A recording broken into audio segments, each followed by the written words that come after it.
48তম আন্তর্জাতিক কলকাতা বইমেলা শুরু হয়ে গেল। বাঙালির 12 মাসে 13 পার্বণের মতোই একটা উৎসব নিঃসন্দেহে এই বইমেলা।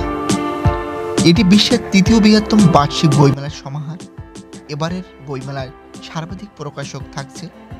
তাছাড়াও ভারতীয় বিভিন্ন রাজ্যের ভাষার বই এবং বেশ কয়েকটি দেশ থেকে এখানে বইয়ের স্টল সাজিয়েছে। মেলার স্মরণের নামকরণ বিশিষ্ট জার্মান ব্যক্তিদের নামে।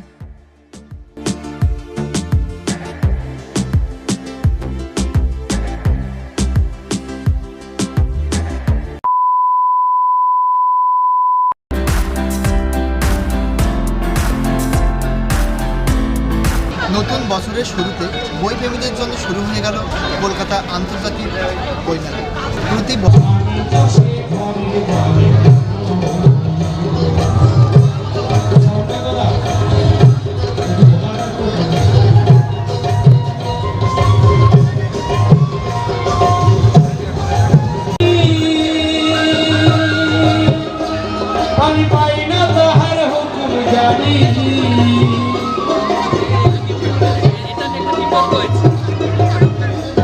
এই কারখানাদার জমিদারি আমি তাহার হুকুম জানি।